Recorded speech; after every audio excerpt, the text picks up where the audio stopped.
start again now, Paul. Now, Paul, off you go. Okay, this is Uncle Larry's night. I'm trying to advance my screen here and get rid of some little bits. So I've entitled the talk, My Part in History, Larry Medlar in his own words. And I have to start off with a sincere apology to Spike Milligan, who inspired the title for the talk. Some people will remember his book, Adolf Hitler, My Part in His Downfall. Well, Spike did serve in World War II, but I don't think he quite made that difference. And Larry has been at some moments in history, but I don't think he changed its course. Now, Larry's my godmother's uncle, but he's not my uncle. Nevertheless, although I never met him, I'm calling him Uncle Larry, as Colette will understand. There is a tradition, however, in our family, and I don't know if it's a sort of Dublin tradition or what, that virtually all relations in the parents' generation, however distant, are known as uncles and aunts, or I suppose I should say aunts these days. But it's only after listening to his stories that you'll really understand why I call him Uncle Larry. He's an open and a warm person. He's a keen sense of observation and an even keener sense of fun. And he doesn't take himself too seriously, unlike many of his contemporaries. You'll also understand why I refer to him sometimes in the present tense, though he has been dead since 1986. He was exactly 90 years of age on the 12th of March, 1978, when his son-in-law, Dave, recorded these stories. No, see, does that work? No, I'll have to use the cursor. Okay, that's fine.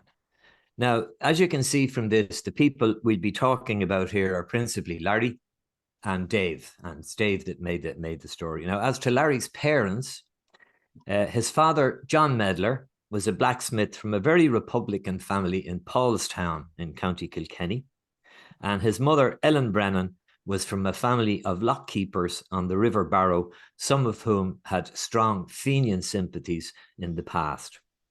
When they met in Dublin, John was working as a blacksmith in Mare Street, which is along the North Quays, and Ellen was in domestic service in Belvedere Place to the widow of a tea merchant. Now, they were married in the Pro-Cathedral, not because they were important people, but because it was her parish church. So just to do a very quick resume so that you'll have a sort of a context for where we are. He was born in 1888. He lived in Fenian Street initially, which was formerly Denzil Street. And after the birth of two sons, that's Larry and his older brother, Patrick, his father went to the United States to look for a job. And the intention was that he would then send for the rest of the family. But unfortunately, he died in the States. And that meant we now had a young widow with two children and no source of income in Dublin. So what's she going to do? So she returned to domestic service in 22 Merrion Square to a man called Samuel Mason, who was professor of midwifery in the College of Surgeons. And I just mentioned in passing here in chasing up stuff, that building is still not only associated, it's owned by the College of Surgeons, and they've turned it into a big training and conference centre. So that connection is still there. So what about the children? So she farmed out the children. Larry was farmed out to Ballyellin, which is her people, and he was raised on the loch, which gives the story a bit of interest. And Patrick, the elder brother, was farmed out to Paulstown, to her husband's people, and raised in a really very Republican family. And those two places, although one is in County Kilkenny and the other is in County Carlow, are not really very far from each other. The mother had remarried and the family were reunited in Dublin by 1911. And Larry worked in the Tivoli, which was then in Burkey, where the Irish press offices used to be. He worked on the trams. He worked in May's music shop on Stephen's Green, which some people might remember. But for most of it, he worked in the dispensary in Castle Street, which was the public health office. Sometimes he helped out his brother Patrick, who had become an undertaker and was also a city councillor. And as I said, the interview with Dave was on his 90th birthday in 1978, and he died in 1986. Now, Paulstown, that's the smithy in Paulstown. It's obviously no longer a smithy, but it's where Larry's father came from and where his grandfather would have smithied, and God knows how many generations before that. So Paulstown is the easy one. As far as Ballyellin is concerned, the Ballyellin lock where Larry was sent to the mother's people. Now, you might ask yourself, why is there a lock on the Barrow River? They don't have locks on rivers normally. And how is the Barrow River the same as the Grand Canal? Well, the Grand Canal goes from Dublin across to the Shannon.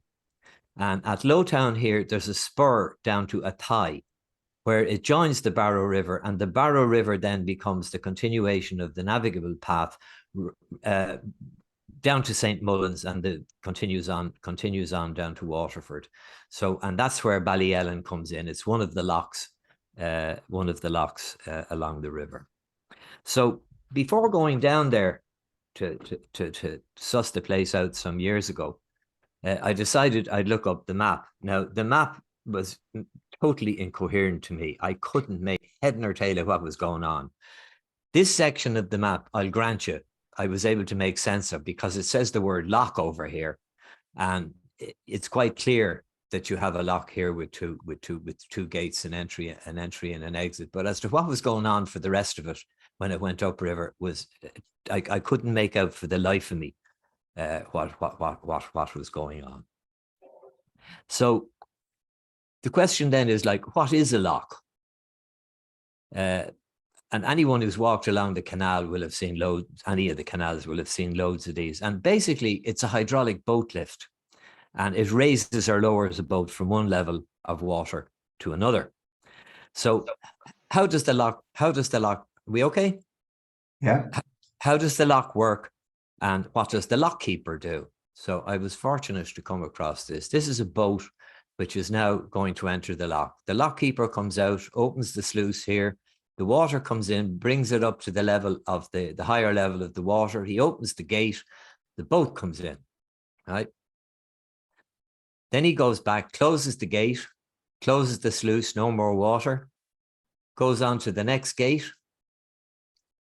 at the sluice here, opens the sluice, the water comes out and the level comes down to the lower level of water, opens the gate, and the boat sails on to the next stage.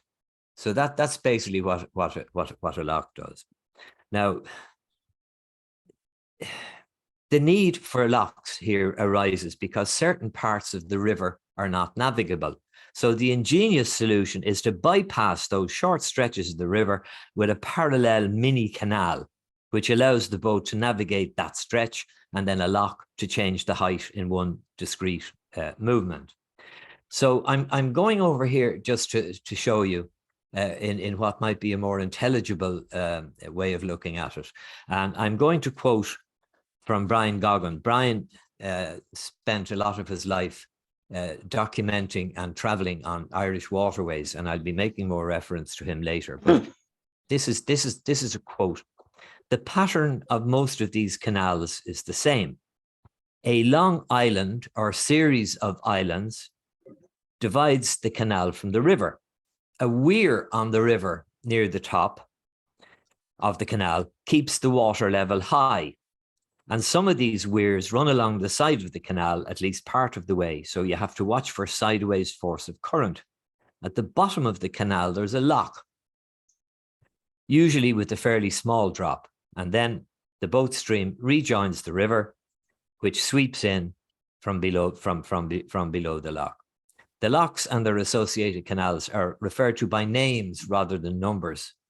The longest is the Levistown cut, which is about 2 miles long, so they're not insubstantial. This particular one at Ballyellin is one kilometre long. And referring to the maps there, this one turned out in the long run to be fairly simple. This is the bottom end of the thing down here, and this is the top end of it on the map up here. And once you've seen the way the thing works, this makes sense. This is the river, this is the weir.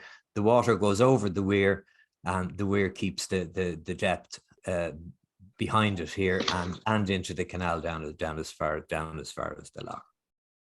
So that's now Okay, before leaving here as well, I just mentioned that there's a mill race here, which becomes important when it comes back out, onto the canal. So, yeah, I've mentioned the kilometre. Okay, and this is an old photograph of the 49M barge passing through the loch with one of the Brennans manning the gate. So we actually have a modern account from Brian Goggin of himself with his wife Anne, his daughter Carolyn, and his son Ian passing through this particular upper Ballyellin loch. And this is a detail from Brian's written account called A Family Odyssey. So there we go. Now that's the lower end of the loch. So quoting from Brian, "This was the nastiest loch we met for several reasons. First, the paint on the loch was peeling. We hadn't seen that at any other loch, and we blamed the lime for it. There's a big lime works was over to the right there. Second, the loch was quite deep, 8 foot 1 inch, which meant that the loch crew, which was Carolyn and himself on this occasion, couldn't jump back into the boat. We'd have to run around to the elegant new stone landing stage below the loch," which you can see there. That wasn't a problem in itself, but third, there was a strong flow sweeping in from the right. That was his right coming down there. Fourth, on leaving the landing stage, the boat would have to pull out quite sharply to the right into the flow to avoid some rocks, all above water level and easy to see, guarding the outflow from the mill tail race. And that's the mill tail race there. So you can see it was not an insubstantial piece of water coming back out there and creating a current. Fifth, we couldn't pull out too far because the river is shallow out of the boat stream, so they had to stay in the near side of the river. And sixth, and look very carefully up there, the right-hand beams on both gates, that's the earlier gate and this gate here, stuck out over the edge of the island. If you rested your bottom on the end of the beam and walked backwards, you'd find yourself falling 12 feet into the water. The whole thing required a lot of care, but we survived it. And that's the end of the quote. So that's the background, and I'm now coming to some of Larry's own stories. Now, this one is about a public hanging in Kilkenny that his granny went to see. And I just add in as background that the last public hanging in Ireland was in 1868, which was 20 years before Larry was born. And this is the one in Kilkenny. So here's hoping. My grandmother was telling me, seen the last two that was hanged in Kilkenny.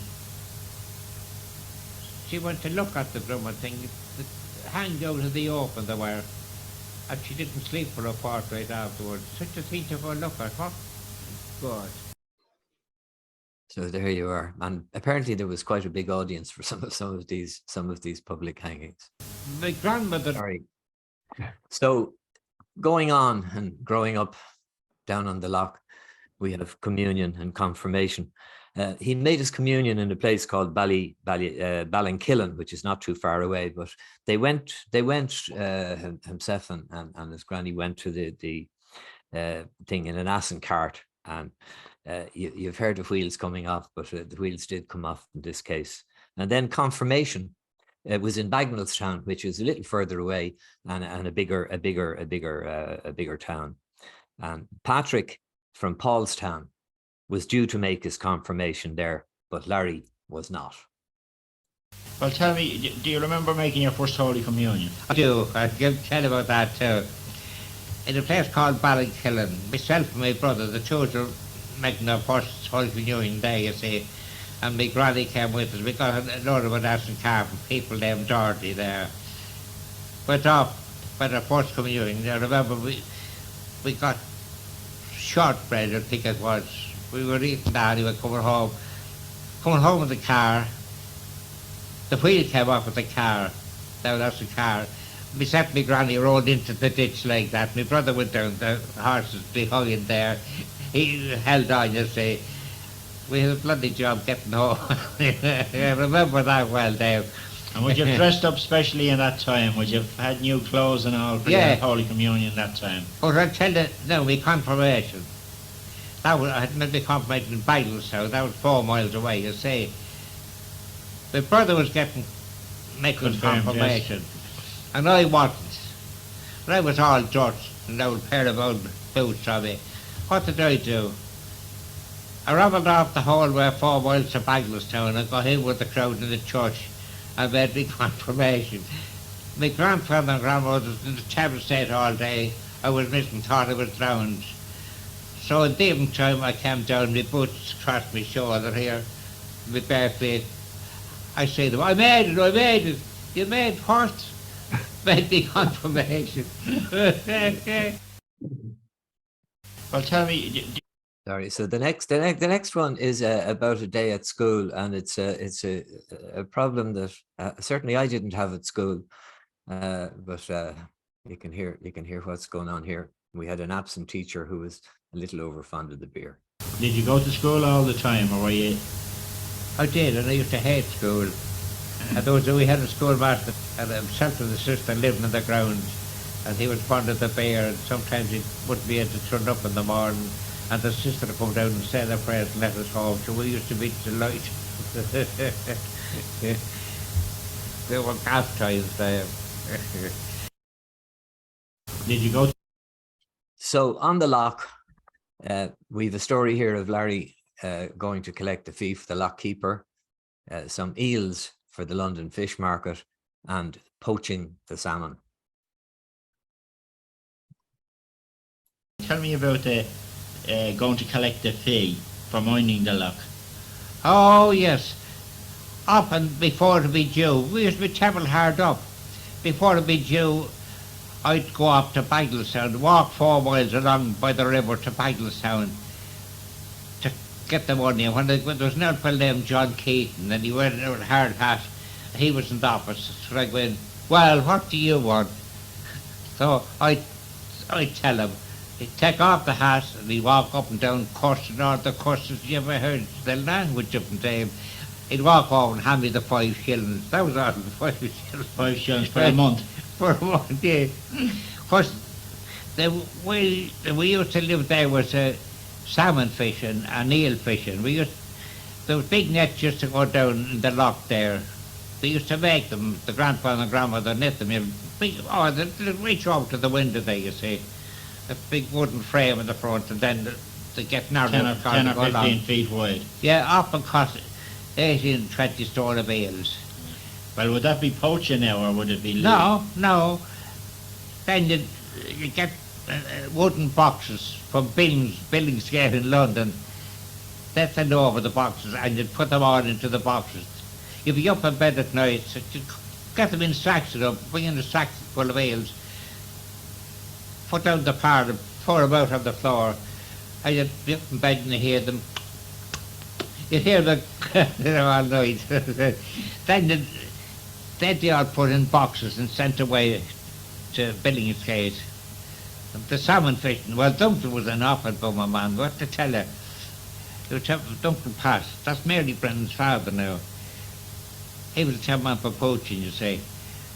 I remember one time in particular, he had me up, it's only just daylight. The summer used to be terrible warm at the time. We went off miles down the river, and we were poaching around, and he got a couple of salmon, gapped a couple, you see.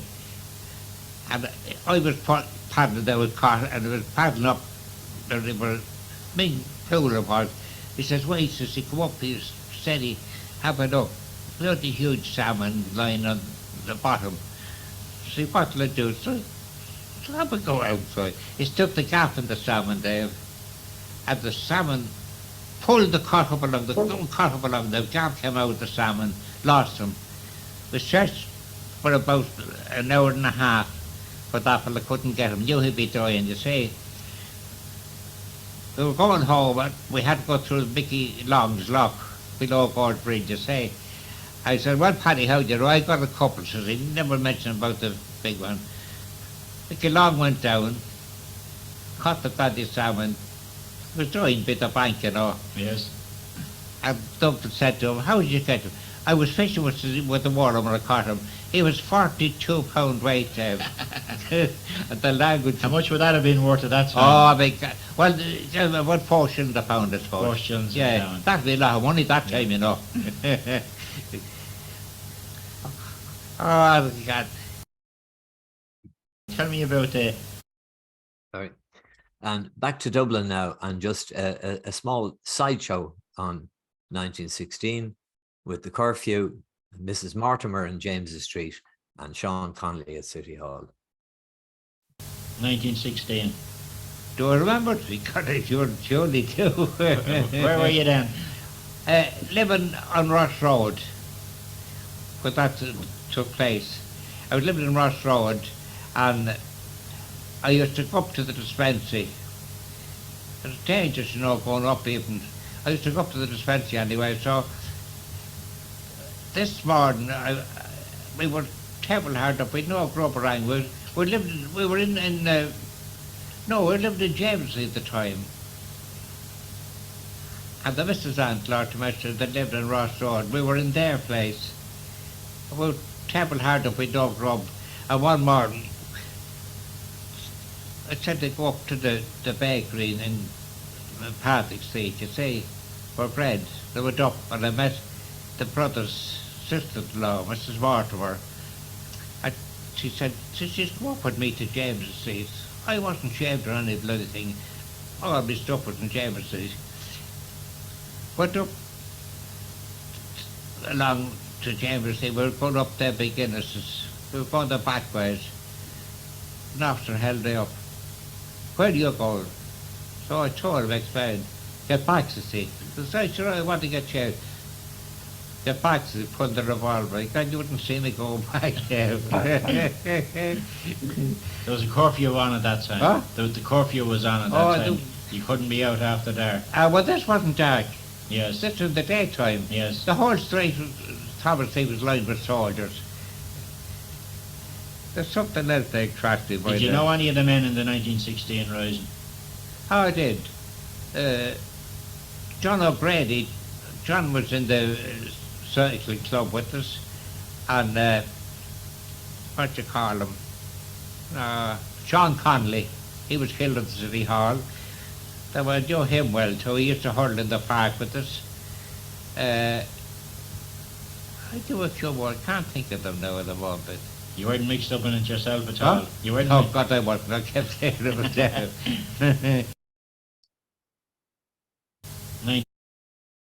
And I think probably this is Larry's piece of resistance as far as the historians are concerned. Larry was at the match in Croke Park on Bloody Sunday on the 21st of November 1920.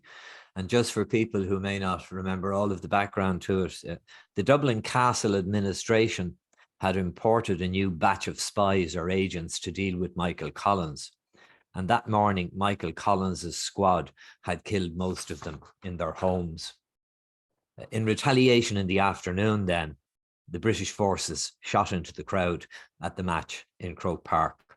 Larry saw the shooting, he mentions Hogan, and there was an incident with a man on the ground on his way out. And I think there's probably not too many stories around about Bloody Sunday with the humorous angle, but I think this is one of them. You remember Bloody Sunday? Bloody Sunday, I did. I think I was telling you about You were Bloody in Sunday. Croke Park. Croke Park, wouldn't I tell you about that? I went to Croke Park, myself and friend Tommy Fagan, not about Tommy is dead. We were to meet another fellow, we didn't meet him anyway. It was in Croke Park, and the big stand, not the big one, the one next to it, it wasn't covered in at the time. And Cosgrove's, the present Cosgrove's uncle was standing up on the stand, Phil. And I was saying, because it's very cold, I'll be warming up with the match start, you see. So the bloody thing, the shooting started. We got down off the stand anyway. The shoot was over on Hill 60. Got down off the stand, and there was a big man lying on the ground. And I had a nug and a whiskey in my pocket. I was going up to visit somebody in South Richmond to bring it up there for whiskey. Big man lying on the ground, he growling. I pulled out the whiskey, stuck the closed the cork and stuck the bottle in his mouth. He drank about half the whiskey. No, I round. He was not drunk at the beginning that he was knocked down with the rush of the crowd. He thought he was a I thought casualty. I was standing like that with my hand up and I had the bottle in my back pocket, my hand like that. All held up. The chans and the RSC were on the gate all going out. Everyone was getting searched. I remember he hit me pocket, said, that's a bottle. So, go on. But for the whole week, Dave, I heard the horn blown, I jumped that donkey high. I seen Hogan getting shot over at the far side. Remember? Yes. I remember seeing him on the ground. I didn't know he was shot at the call, time. But the call the stand after. And the fellow named Tom Boyle, his sister was shot there too that day. Oh my God, this is some terrible times.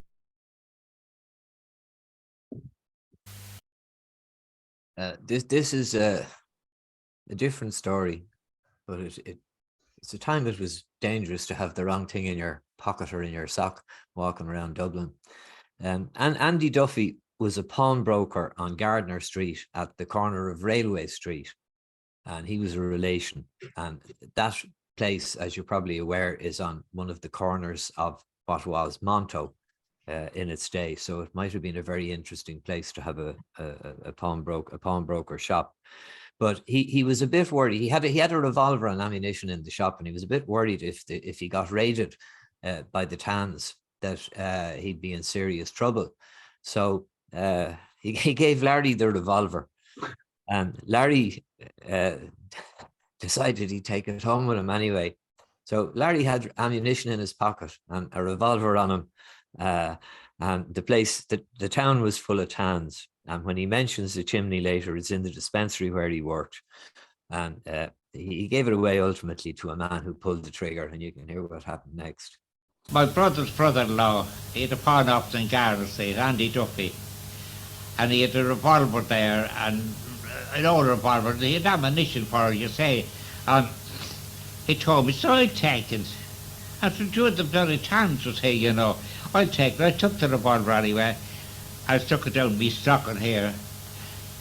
I was going home that night, Persephone and Roddy O'Connor, he was at work then, the Dibley too, and right at the Bank of Ireland, down come two loads of Tans, and they jumped off the lorries. We got the fright of it that like, I thought we were going to hold us up.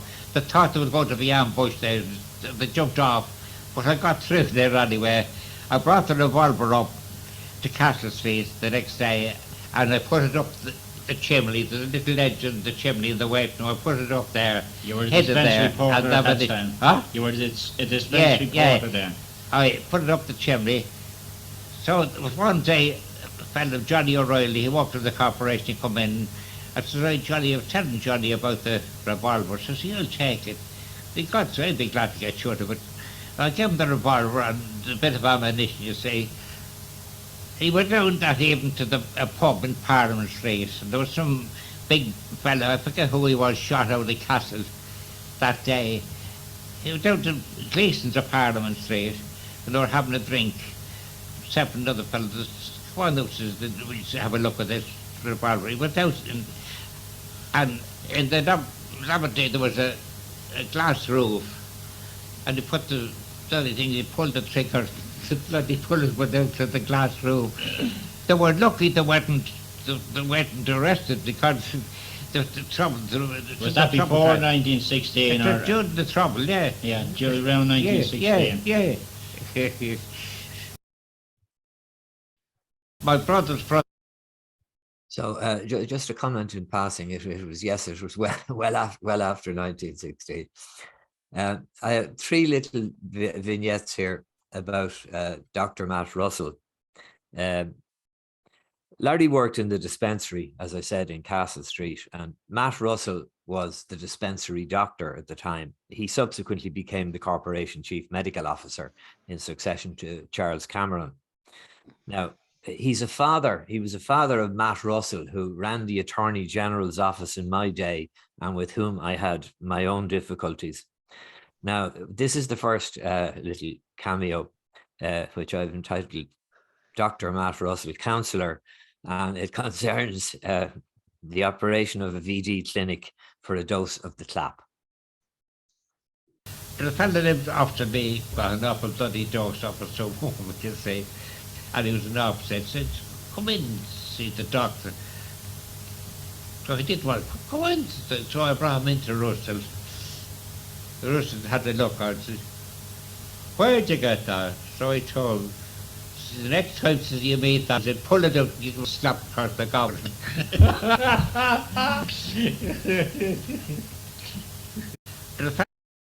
I don't think you get away with telling that one as a current story, but anyway, You've done it. we'll respect the times that we're in it.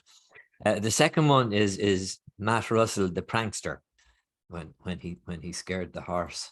I remember one morning, it was a real warm summer's morning, and the military were here at the time, the castle, and an old fella coming down riding a horse, the old officer, you say, and it was all decked up. They had some big thing in the castle. And Dr. Russell come out to the door and see him coming down. And just when he come down, Russell said, hey, top his white up and nearly fell off the bloody horse.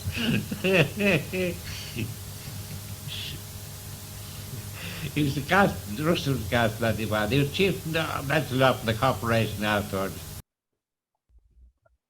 I remember. So that's probably a levee at the castle. But anyway, the third one is of Matt Russell, the dentist, when he yanked out Larry's tooth. Another time, I had an awful bloody toothache. It was in the dispensary at the time. Dr. Russell was there at the time. And in the pharmacy, they had the press, all the things for drawing heat and all in the case. I got out the plumbing things and I brought them into Russell's room. I left them on the table. And he come in, he was a gas bloody one. What the bloody hell is this? So I told him, come here, says he brought me over to the bloody window. He took out one of the forceps, brought me over the window, and he got my head under his arm like that. Fed me up my mouth, he pulled out the bloody tooth. No cocaine, nothing. I was a whole week an abscess gathering in my mouth. I got an abscess in my mouth, the whole of that right around here, and he had to lance it afterwards. He was the cat bloody man, Russell was. And coming to the Civil War, in this one, Larry was staying on Usher's Island, which is just across the river there. And he heard gunfire from the forecourts. And then on the night of the shelling of the forecourts, there was dust in Thomas Street.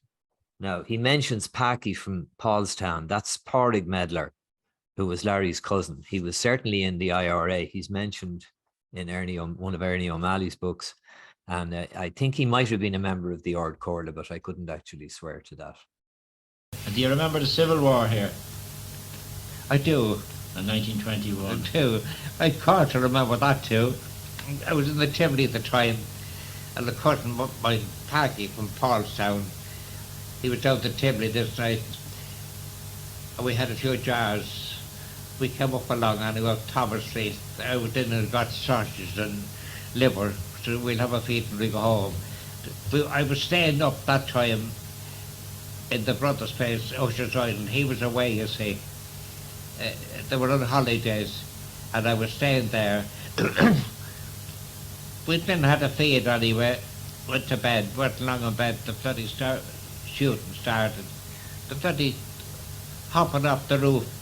The bullets were fright of our life. Was that the time they shelled the forecourts? Yeah, forecourt. Did you see the forecourts on fire? I was in Thomas Street when there was an explosion. The bloody dust on the me feet up like that, you know. That was the forecourt. And coming over now to the brothers, Patrick, his elder brother, as I said, who became an undertaker and a city councillor. Now, in the 1920s, he teamed up with Charles Claffey, who was another undertaker, and they were Medlar and Claffey. at that time as undertakers. And Larry is describing here, he gave a handout from time to time, and he's describing here a funeral from Clonliffe Road to Valentia Island, where they got lost, and there is a rather unusual definition of food along the way. And when they came back to Dublin, then they had to set out fairly quickly for Strabane, inside Northern Ireland. And he says that they had checked 17 checkpoints with the B specials. Well, now I'll tell you, if I had 3 checkpoints with the B specials, I tell you, I'd be a pretty nervous person for that crowd. But anyway, away we go. You were some relation of the Medlar and Claffrey, the funeral undertakers. That was my brother, yeah. You worked for them one time as well. No, I had a car at the time. If they wanted a car, like I would, for passengers. Yes. Did you often went with a hearse down the country? I did. How did that come about? I tell you, I went down to Ballyellin Island, Kerry, one time, with a pair from Clonliffe Road. Their brother was dead. He was an officer or something there on Ballyellin Island. And he died. He wanted to be buried there. And there was... Where did he died here in Dublin? Yeah, and no, yes, he died, yes, yeah. And his mother and brother was in the house. They came from Clonliffe Road. I remember going down with I wasn't driving. There was a man named Albert Mannix. He was the driving. I remember going down with them and going over in the boat at 1 o'clock in the morning. We were going down anyway, and we came to this place. Mannix says to somebody standing by, we near Soul Place. Do you see that hill up there? Yes. What's the up that to be right? Where do we land? Into Killarney. So we were coming into the town. I shouted to the fellow, where are we? You're only Killarney, says he. Because we were miles out of the way. We had to go back then, Dave, and go down and cross over in the boat, bring over the remains in the boat. With the car, or just the remains on its own? Oh, only the remains, Yes. yes. Went over, brought over the remains, and the priest met us there. 1 o'clock in the morning, this was. Put the remains in the chapel, said the prayers, and myself and Mannix rambled down, and we went down. There was only one hotel, I think, there at the time. We knocked at the door. The man opened the door, and we asked who we put up. Yes, he says, but says, yeah, I can't give you any food. Says, they're all in bed here. They were all in bed. I said to him, he says, I'll give you sandwiches and stout. So we had sandwich and stout and went to bed. The following day was the funeral. And myself and Albert walked up along anyway. We didn't go near the funeral. We were off viewed that part of the island. We came back and they said, would you stop here for the night, says he. If we go over in the morning. So we decided to stop for the night anyway. For the morning, got up, looked out. The waves were going the height of this house. And how we were going to get over in the boat. The priest came down, he had a big long tampon and a big hat on them and all. And the boat used to go up and down like that, to see. You'd have to jump into the boat. But we went down anyway, and one of the fellows on the boat had a big long pole. He used to stick in the wall to see, try to steady the boat. We're standing on the wall, the woman pole slipped over and had 8 Mannix knocked him down, and he wasn't hurt though. We got into the boat anyway. We had to jump into the boat, and where did we get in? Or in the front of the boat. Worst place we could have got. We were drenched going across. Then we came back, and where does it? I forget where this the son and the mother said that go home by train or something. We left it there. We came home anyway, and when we came home, I think that was a Friday, Thursday or Friday. There was a job in for what did you call it, down in the north of Ireland, Strabane. So we had to go down to Strabane the following blooming day. We were held up 17 times by the specials going down. Now, this is about the Royal Liver Insurance, which you probably know was based in Liverpool. Patrick Medlar, the undertaker, and Alfie Byrne, the pub owner, were agents for the Royal Liver Insurance. Alfie, as you probably know, had been an MP, TD, City Councillor, and Lord Mayor of Dublin from 1930 to 1939, and again in 54 and 55, he was known as the shaking hand of Dublin. And I just point out in passing the picture that you see there, the big medallion thing on the Lord Mayor's chain is a portrait of King Billy, which I think most of you probably already know. The Royal Liver Insurance Company had meetings in England, and this is about a meeting in Ilfracombe in the North Devon coast. And it was Larry and Alfie who went to this one.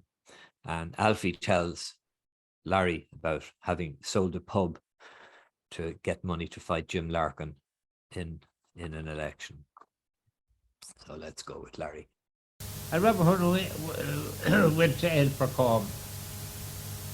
One day, they had an idle day, they were walking up, I think it was Saturday, and Alfie Byrne, Lord Mayor, was myself and Alfie walking up, and he gave me his whole history, where he had a pub in Talbot Street, and he sold out the pub to fight Jim Larkin in the elections. He got elected. Did you ever hear Jim Larkin speak? Oh, I did. Oh, Lord, yes. Oh, I belonged to the union at the time. When he was alive. He had a hard struggle. And young Jim, huh? He had a hard struggle to get the unions going. God, he had. He certainly had. You notice there that he said he heard Jim Larkin speak when he was alive. I know what he meant, but my mother had a saying, and I'm sure it wasn't only herself had it, that if you hadn't seen someone for a long time and they suddenly appeared, it was the dead arose and appeared to many. So I don't know what we make of that anyway. But I remember. now this is God Save the King. This is another episode at the same meeting, and they found themselves standing for the British national anthem, which I think could be classed as a form of treason, or you might get shot for it over here. But in any case, and in fact, most people would probably have made sure they were sitting for that particular event. But this is the story. There was a show down below. We went down one night to the show, you see, and we had to stand. The place was packed. We had to stand at the back. Didn't start up, God Save the King. Then the start off at the show. We had to stand. We had great old times, all right. We enjoyed it. The money was very scarce, though. It's scarce now. It's still scarce. There was. That's very silly of me. The last one of Larry's stories he gives just some examples of prices, and you can see there a sign that I dickied up. Pint was tuppence, glass of whiskey, threepence halfpenny, 10 woodbines a penny. You get a good pair of shoes and Tyler's for 10 and 6, and a suit for 17 shillings. But I would just point out that price comparisons over time, and there's a fair time involved here, are very tricky. And nominal price comparisons are hugely misleading. That's just taking the price that things were at the time. And if you take the pint, for example, you might be lucky to get a pint for €5 somewhere up in the Liberties. And then Larry says it was tuppence. And if you do the exchange rate, that was 2.5 cents. So you have to be very careful. Now, my father, for example, it's really what you can buy with the money. My father bought a house for £1,000 in 1950, and that was a good 3-bedroom house up in Ballyellin Park. It was a fine house, and that would have been a very good year's salary then, £20 a week, and he wasn't earning that, probably about half it. So you have to really look at prices in terms of what it buys at the time. But we'll go with Larry. Oh my God! Sure, look, an old age pension that time was 10 shillings, and it's £4.60 now. No, sure, it's still nothing. Huh? It's still nothing. Yeah, no, It's still nothing. There's been chocolate. Chocolate. What's the cheapest you remember the pint? Pint of stout. You get a pint, 2 pence, and what they call a loop liner for 3 halfpence. I think a glass of whiskey about, I think it's 3 pence halfpenny or something. Packet of fags for a penny. Good boys. Pair of shoes, toilers, lovely pair of shoes for 10 and 6. And I remember my mother buying me a suit in Thomas Street, I think, for 17 shillings or something. Where was the best shopping? Where was the best shopping centre in your time? Would you come downtown, or would you? Well, you Thomas shop Street around used town? to be good that time. At that time, then about Christmas time, you'd have a whole row of cars all along on the Frawley side of Thomas Street and James Street, turkeys and geese and all this. Got them all, selling them out. It's amazing all the different things there was them times. Well, now that's the last of Larry's stories. Before we go over to a Q&A, maybe I would just take this opportunity to do a few thanks. I'd like to thank the Old Dublin Society. I was going to say thank James Scannell for the invitation, but I think it's probably more accurate to say thank him for agreeing to my proposal, and John Fitzgerald for the technical side on the Zoom. And particularly as well going with Zoom, I know James has mentioned it earlier, in relation to COVID, a lot of people who went Zoom are now going back purely to in-person, and losing maybe a lot of the Zoom audience. And we're not out of the woods with COVID yet, definitely. But I'd like to give a huge thanks to Anne Goggin as well, to Brian's widow, for giving me his writing on the canal and the Ballyellin Loch in particular. Now, Brian devoted a lot of his life to Ireland's waterways and the Grand Canal in particular. I had correspondence with him on the James's Street end of the canal, which is right beside where Larry lived part of the time after his return to Dublin. And I'd just like to take the opportunity to pay tribute to Brian's work. Anne and Carolyn, that's Anne's daughter, assembled his writings after his death, and they produced a wonderful book called Irish Waterways and Means. It's a fabulous book. If anybody who's interested in Irish waterways, it would be well worth their while. I thank everyone for turning up. I'll see who you are when we stop sharing screen. I'd like to thank Larry for his stories, and my compliments, I have to say, to Dave for making the tape. I know there's a hum in the background on it, but in sound quality, I have heard worse from professional radio stations. And in particular, a special thanks to Mary Brennan, who Larry mentioned. That's Blondie to me. She was raised on the canal. She's one of the Brennans, the lock keepers. It was her that gave me Dave's tape to copy and digitize. I had no idea that such a thing was around. And she also gave me access to her family photo album with the old pictures of the lock. And when her father died, Blondie came to Dublin, where she worked in O'Gorman's Butchers in Wexford Street. And that's where that photograph was taken.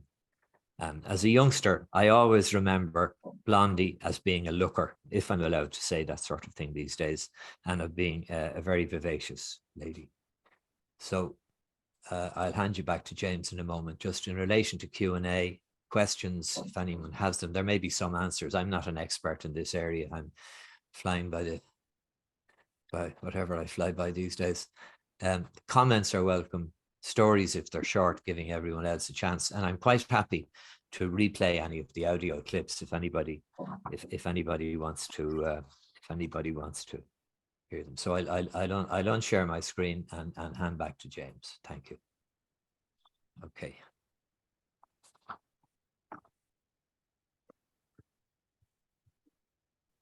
Okay, Poland probably organised it better than I would, but if you do want to talk, don't forget to unmute yourselves before you have a go there. Okay, John, well, firstly, I have to say thank Paul for a really fascinating presentation. It's far exceeded my expectations of what we were going to hear. A really fascinating account of really brilliant.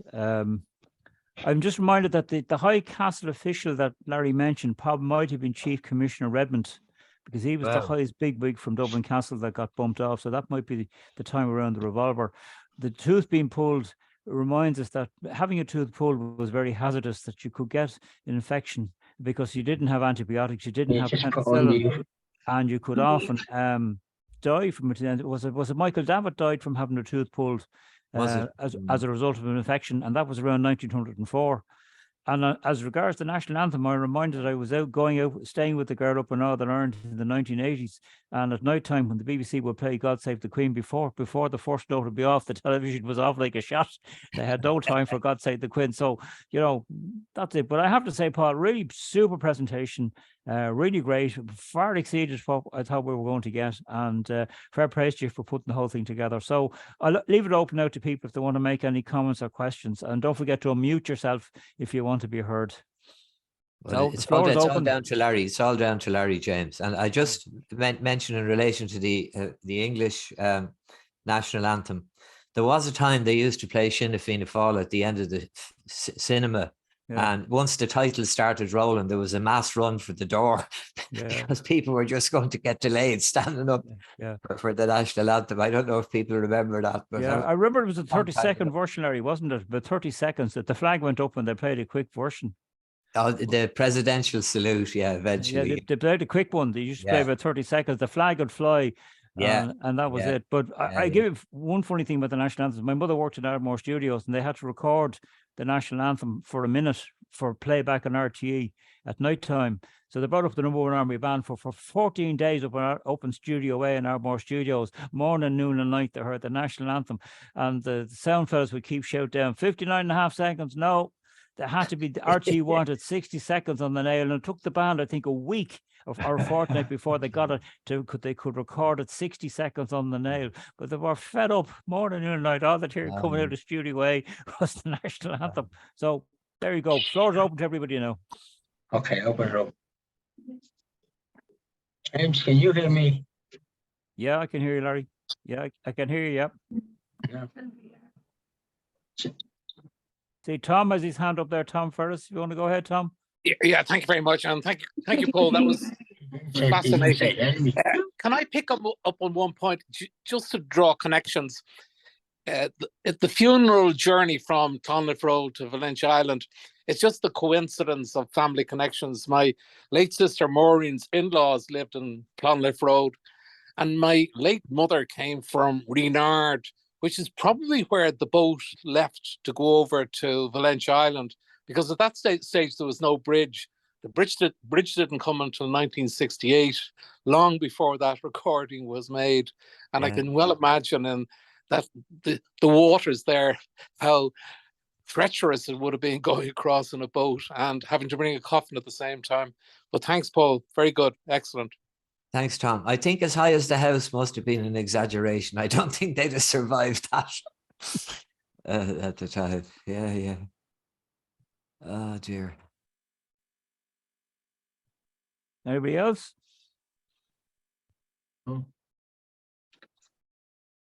James, can you hear me? I can indeed. Yes, Larry. I can.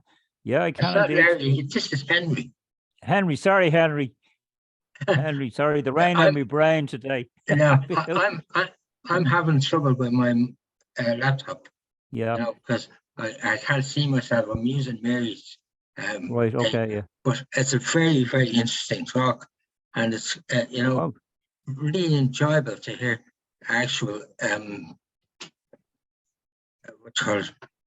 people who saw incidents in the Civil War, or say in 1916. But I'm just going to take a little drink here. Hold on.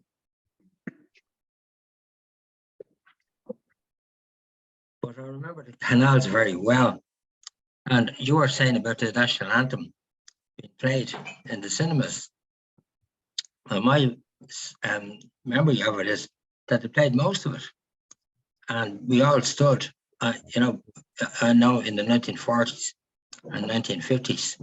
And the national anthem then that was recorded for RTE, when they showed it on the screen, that was in Collins Barracks, looking over the esplanade as we knew it. But I must say that I really enjoyed it, the talk, and it was very, very interesting. Thanks very much, Paul. Thanks, Henry, very much. My recollection was the one that we ran at the titles was it was longer than just the presidential salute. So they may have eventually given way to public opinion and done the short one, the presidential salute. There's just one other thing I want to say. This thing with Larry is in a sort of a way, it's oral history, and oral history has been sort of downgraded along the way. Historians have great respect for things that are written down on pieces of paper. And of course, the people who are writing them down are no better very often than the people who subsequently end up telling the stories. But it appears more substantial and more respectable, and you can put it into citations and all that. But I found in following up my family history that people have referred to things that happened in the family, and it didn't necessarily turn out that way. But at the end of the day, you should never ignore anything you hear, because there's no smoke without fire, and there's some sort of fire behind it. And I just give a small example, which is related to the Medlars, and that is my godmother May told me at one stage that there was a bridge over the canal named after her father.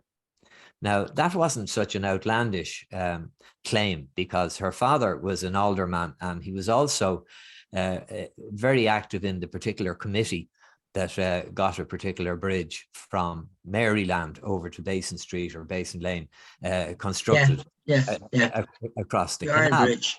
So I thought, yeah, that's fine. So I'd go and find out about this, and found the bridge all right. I mean, the bridge is not there any longer, and it wasn't there then, but found the bridge anyway, and that was fine. I went through the corporation minutes, and it turned out that there was fierce row going on between the corporation and the canal company, because the canal company didn't want to bridge across because they had stuff stored on the other bank, and they didn't want a crowd of couriers from Maryland or Basin Street fecking stuff off of the bank on them.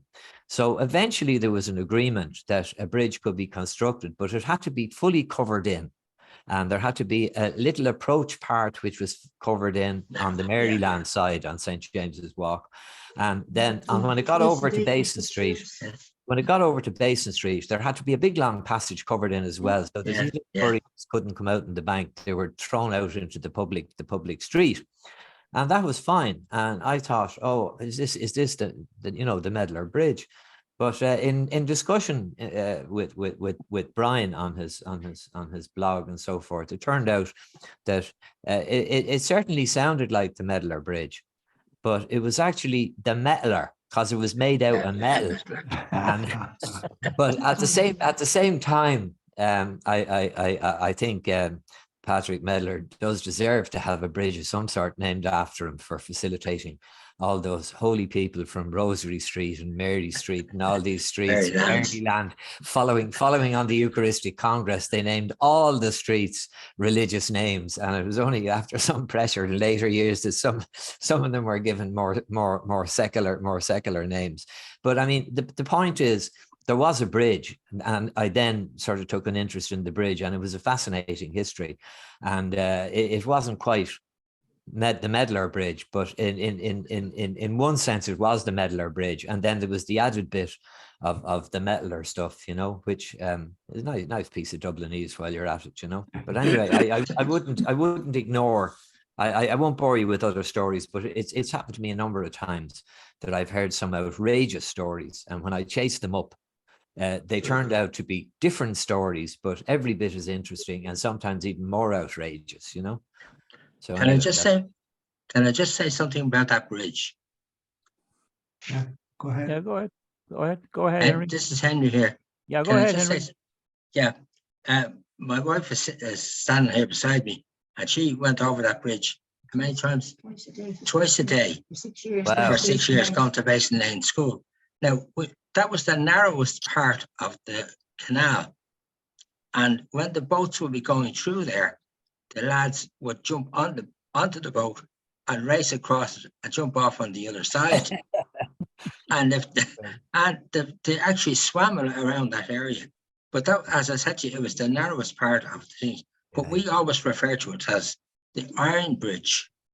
The Iron Bridge. Yeah. Iron Bridge, yeah. And you've brought back an awful lot of memories when you said, when you mentioned that bridge, because as I say, my wife here walked across it coming to Ballyellin School.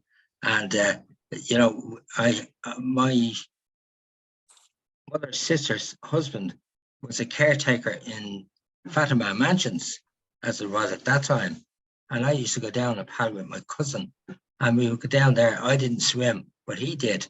And the jumpers would jump in at that part and go over in one stroke across. It was that narrow, and they'd be over there, and you know, and then going back and forth. But the funniest part was, can I just say, I'll just finish on this. In 1960, I had been away, and I came home on a holiday, and my uncle, my brothers were both men in Greg and we had hired a car, an Austin A40. I think you might remember it. I do. Anyway, you do. And what happened was that we went down to meet him at the harbour, and we got on the boat there at the harbour, left the car, and just said, we're going to have a go on this river. And we went up the canal and up to Sewer Bridge, and we got off there, and then we had to walk back with the car. But in a talk some years ago, somebody mentioned it. I said I was the only one who was on a boat going from the harbour right up to Sewer Bridge. Sorry for taking up all your time, but I thought I'd just mention that. Well, it's worth remembering as well that the harbour there used to be the terminus of the canal. Yes, that was it. You know, and the spur is really what goes down to the Liffey, whereas now looking at it, that's the main canal, and the spur is thought of as going up to Eklund Street there up at the harbour. Yeah, and the Lewis is on it now. The Lewis is on it now. Yeah. But I mean, it's fascinating that and the basin there as well, which people are generally not necessarily aware of. They know maybe about the Blessington Street basin, but the basin at Basin Lane used to be an equal thing there. My wife tells me that when they used to have the May processions around that. Oh, stop. From the school. Yeah, there you are. I can't stop talking about this area. Can I come in, John? Just a correction. There's somebody mentioned Commissioner Redmond being shot around Dublin Castle, and I think, if I'm not mistaken, that's the reference is actually to John Redmond's son-in-law, who was Max Green, who did work in Dublin Castle, but he was the general. He was the head of the prisons board, and he was shot in March 1922 during the Civil War. He had been the secretary previously to the. He'd been, I think, secretary to the chief secretary. I think he'd started his career. He was from Cork. His career had started as an engineer, and he got the job of engineer to the prisons board in the 1890s when they were building Portlaoise Prison. So he designed Portlaoise Prison, but it was no sooner finished than they closed down that department. So I think he went to work in Dublin Castle, and then he as I say, was a private secretary, I think, to the chief secretary up in the castle in the early 1900s. But he at some period anyway, subsequently, he was kind of friendly with John Redmond. Now he's quite old at this stage, and John Redmond asked him to act as a kind of a private secretary. Now he may have been out of the civil service on the career break, and he kind of fell in love with John Redmond's daughter, Joanna, and married her. And so at the time he was killed, which was in March 1922, it was during the Civil War, he just left his two little boys, twins, aged 9, at school, possibly in CUS, and was cutting across Stephen's Green to go to Dublin Castle to his job. And he was going to the gate, and he was rather a big man. And there were two guys robbed a bank somewhere around Stephen's Green, the IRA, during the Civil War. And they were trying to get out the gate. And he didn't get out of the way fast enough and was shot dead. Wow. And his wife was seriously ill at the time, and she died a few months later. And those two children were orphaned at the age of 9. That story is not well known. Yeah, Frederick, I think Redmond was killed in 1920. And Was there Redmond so killed as well, was there? he was killed in 1920. And I think Larry is talking about that because he's Oh, that talking is, about the yeah. War of Independence on the gun. Yeah. So that's why I think it's probably Commissioner Redmond he was talking about, because he was the highest official in Dublin Castle at that period was killed. Yeah. Certainly. He'd been brought in from Belfast to shake up the G branch, and he was only here about 2 weeks. And Collins had him taken out because he wasn't observing personal security, and he was bumped off at the bottom of Harker Street on his way up to the hotel, and he was taken out by the squad, and that was, I think, January 1920. And that's probably what Larry's talking about the War of Independence. If he was talking about the Civil War, I would agree with you with the recollection. Yeah, because he mentions the towns. Yeah, definitely. Yeah, so I think it's probably Redmond is the official he's talking about there, because he was the highest official in Dublin Castle at that time to have been killed. Right, well. I can tell you another slightly related story. My uncle Pat, before he was married, was living with my granny, and this day he dropped a Delft teapot on the floor and it shattered. And the granny said, "Asher, never mind, that was only Daniel O'Connell's teapot." And I thought, well, this is the granny, you know, acting up. But in fact, when I thought about it, Daniel O'Connell had a house in Merrion Square. He lived there. And Andy Duffy, who was the relation, had a pawn shop. And it's not impossible that O'Connell's teapot found its way into the pawn shop, because there were certain things in my granny's family that clearly had come out of the pawn shop anyway. So when I heard that story at first, I thought it was a load of rubbish, and then I thought, well, maybe it's true, you know. But there you are.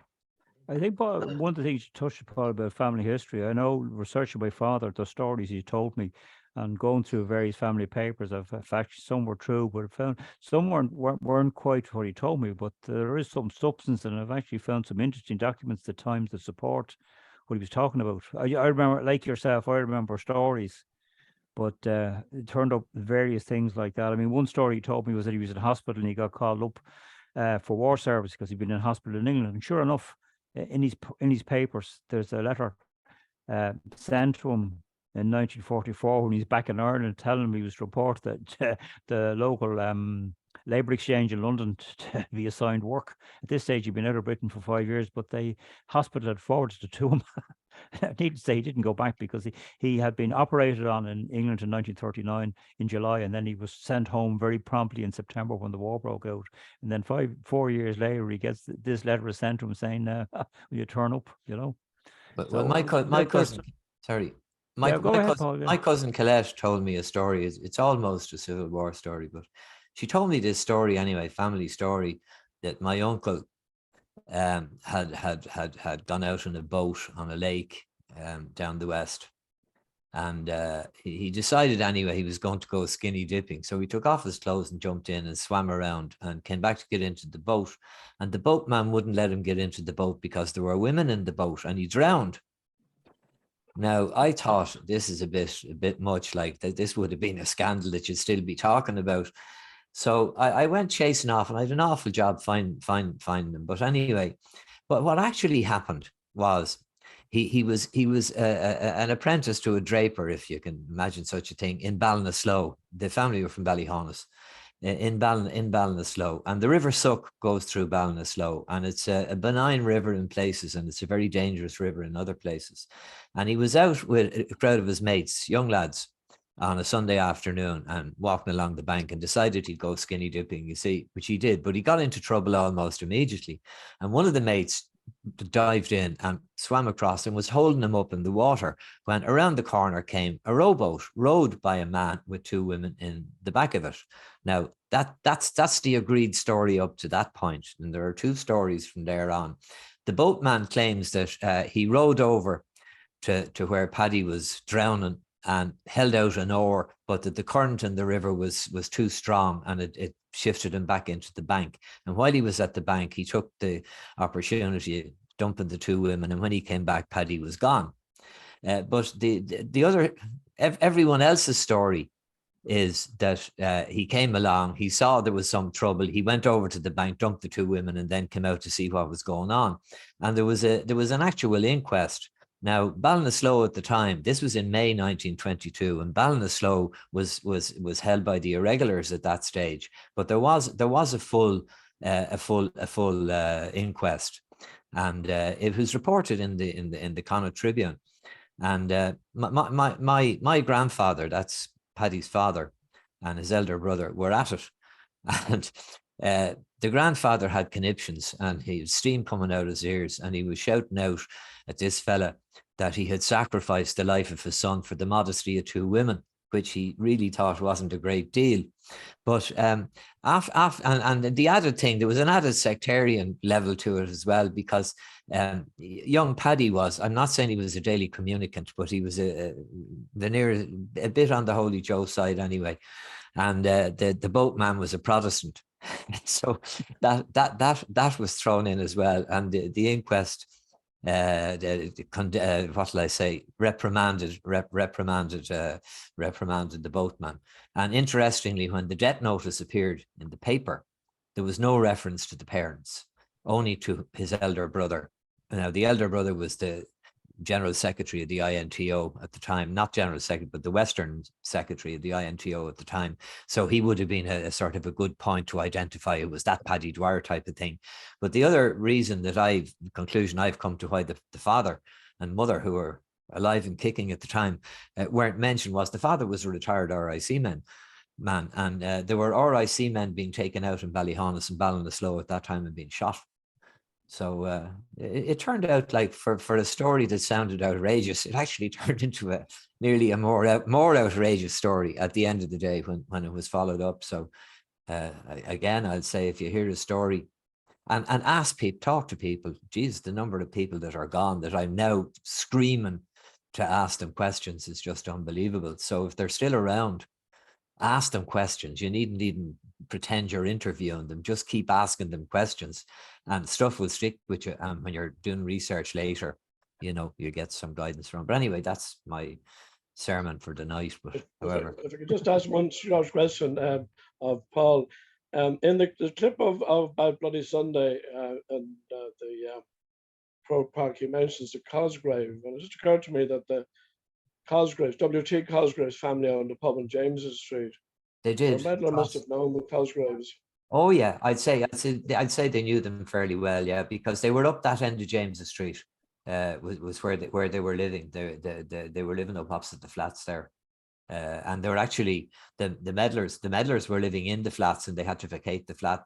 Not in the flats, in the buildings that were there before the flats. I think it was 1934, 36, something like that. They had to vacate them for the building of the flats. But he refers to President Cosgrave.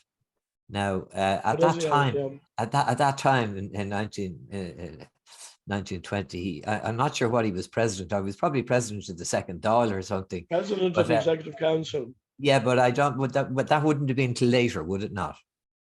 That was then. After independence. So Would that he'd have been president of the Dáil after Collins and Griffiths died. Yeah, that's what I was thinking. It must be president of the Dáil. Yeah. Griffith succeeded De Valera as president of the Dáil after the treaty, and then when Griffith died, well, let me just think now. When Griffith died, the provisional government more or less died with him. No, sorry, the government of the second Dáil died with him, and it became the provisional government. But Cosgrave was the head of the provisional government, and he'd have been known as the president. Yeah, he wasn't the president of the Executive Council. That's what I was thinking. Yeah, that didn't come into play until the Constitution came in. Yeah. Which was I was being smart. I was being smart in my thinking there, But it's interesting with Dave as well. He sort of the other thing, he gets the timing slightly off in places. But Dave nearly gave me a nervous breakdown, because Blondie had given me the tape, you see, and I couldn't figure what had happened to Larry's father, because I couldn't find him in any of the death records, you see. And here your woman marrying some other fella. So I didn't know what was going on. And Larry's tape obviously told me what happened. The father went to America, died, she remarried. Fine. And that was fine. And this is family history stuff, you see. And he was telling me I mean, Larry was revealing to me all sorts of bits and cul-de-sacs that I'd been banging my head off a wall down, and I get little bits of information which are fine. And the next, he'd be starting off on a story, and the next thing Dave would come in and say, do you remember 1916? He drove me nuts.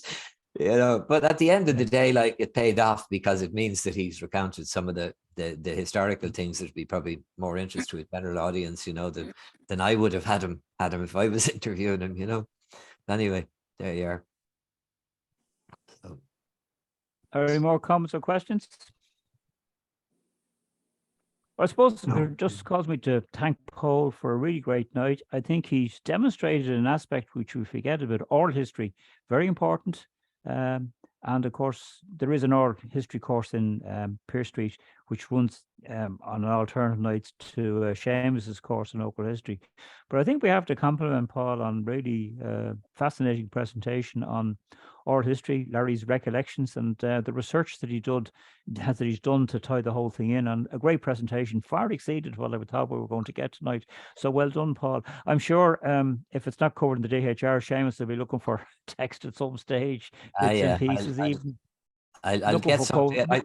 I still owe you an I still owe you an article on Edward Ball. I'm aware of that. Well, my conscience following me. You owe it to Seamus. You don't owe it to me. Seamus is That's all right. That's all right. You don't owe me, Anthony. Seamus is the man that has the IOUs. Yeah. So, well, I have Seamus's ear anyway, I think. Yeah, so don't worry about it. I'll leave it with you anyway, Paul. So just remind everybody, next week we're back in Pearse Street at 6 o'clock next Wednesday night for Rosemary Rotter. She'll be talking about the Cohn Harrison family in Fitzwilliam Square, a unionist family in pre-independence Ireland. So that should be good, because, as you know, Rosemary has a great interest in women's affairs. So we can expect a great night from her. She was already down at Wicklow this year with Wicklow Library speaking on suffrage in Wicklow in March. So she's on top of her subject anyway. So if there's nothing more, I just wish you all a safe home, because you're all at home. And we'll hopefully see you all next week. And to thank Paul again for a remarkable night. So, and John, I'll hand it over to you now. Thanks, James, for the opportunity. Really. Thank you very much. Thanks, Paul. Yeah. I'll start the recording.